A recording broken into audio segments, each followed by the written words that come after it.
people in a complete meltdown. Supreme Court Associate Justice Anthony Kennedy will step down at the end of July. Okay, so the clear significance to this right off the bat is that now Trump gets to name his successor. And the Supreme Court is kind of like a double-edged sword, okay? As many of you know, the Supreme Court has a monopoly on interpreting the Constitution. And while this creates clear problems, it's also unfortunately necessary because any alternative would be more prone to corruption. That's why getting to pick a new Supreme Court justice is such a huge opportunity. I mean, they can be on the bench for as long as they want. So this is a choice that'll affect the interpretation of the Constitution for decades. But having said that, I also want to point out that if you read the Federalist Papers, which I have right here, the judicial arm of the government was supposed to be very constrained, okay? Their power was supposed to be constrained. I mean, they were supposed to be interpreting the Constitution, not wielding their power to make decisions on state issues just so that they can make a blanket policy for the whole country. And on top of this decision, as huge as it is, Trump could get 2 more picks during his time in office. You see, if you have someone in office who really respects the Constitution and isn't driven by ideology, they can do a lot of good for the nation for a long time. Now, if you want something to laugh at, Chuck Schumer actually said that Republicans should follow the rule they set in 2016, not to consider a Supreme Court justice in an election year. But as Mitch McConnell points out, he made no distinction between a midterm and presidential election. That kind of matters, but it's okay, old Chuck. Don't let those pesky crucial details get in the way of your agenda or anything.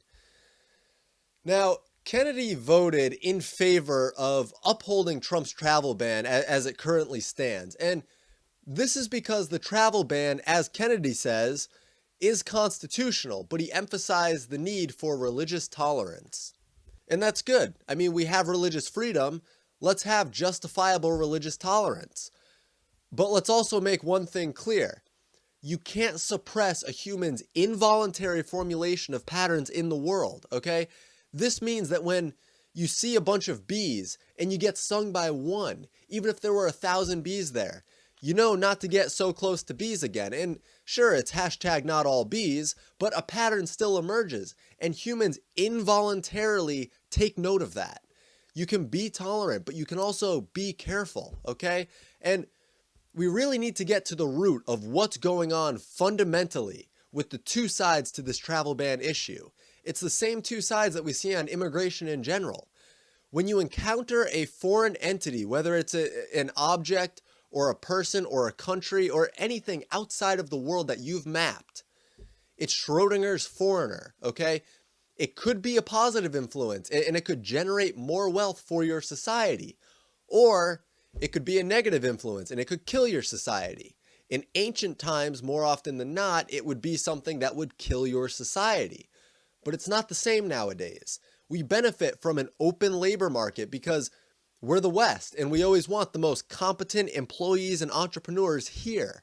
However, the entire world isn't safe. So maybe having travel bans from countries that hate us or have a culture that's just self-destructive is a good thing.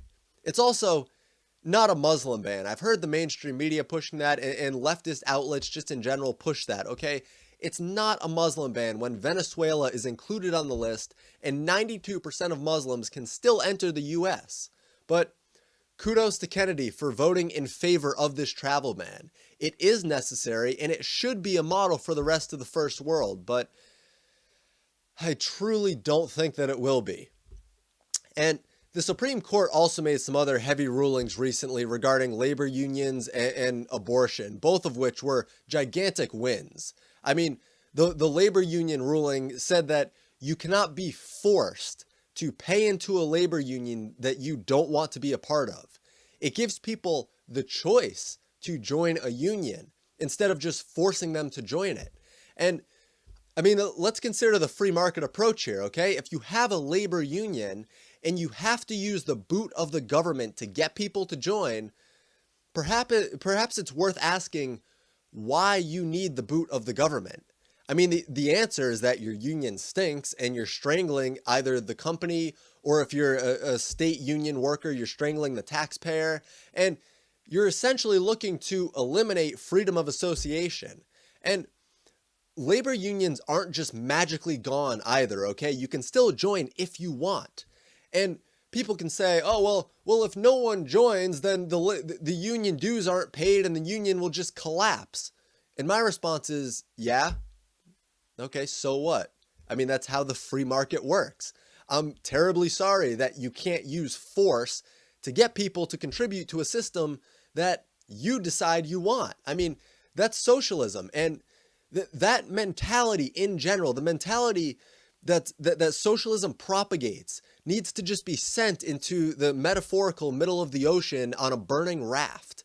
Okay, let that idea just die on its own volition. Sunlight is the best disinfectant. And another good strike for Anthony Kennedy here is that he was a majority on this ruling as well, saying that you should not be forced to join a labor union. And there was also the recent case regarding abortion, and it wasn't like Roe v. Wade or anything, but it was something that was still a huge win for people, regardless of your political stance. Yesterday, in a 5-4 decision, the Supreme Court ruled in NIFLA versus Becerra that a California law that requires crisis pregnancy centers to disseminate information on how to obtain abortions likely violates the First Amendment. Now, this is something that Kennedy was once again in the majority on. He said the California legislature included in its official history the congratulatory statement that the act was part of California's legacy of forward thinking. But it is not forward thinking to force individuals to be an instrument for fostering public adherence to an ideological point of view they find unacceptable, Kennedy wrote. He went on to actually insinuate that the California law was authoritarian, which is true. And Kennedy has been fairly liberal on things like gay marriage and abortion beyond this recent court ruling, which isn't even really pertaining directly to the issue of abortion. But, you know, I don't think that marriage should be a concern of the government at all. It's a religious thing. And as for abortion, don't kill other humans. It's that easy. And I could go more in depth here, but this video is on Justice Anthony Kennedy stepping down. So, you know, where does it go from here, you might ask? Well, as I said before, Trump now has the honor of picking Kennedy's replacement. And since Kennedy is retiring at the end of July, the confirmation hearing for Trump's pick will be likely in the fall. And there's a list of 25 people Trump is likely to pick from. And most, if not all, if I'm remembering correctly, have a long history of strong constitutional convictions. So this is really a beautiful time for the country. The entire atmosphere is shifting. And I'll tell you, one thing that Trump said that undoubtedly remains true throughout all of his presidency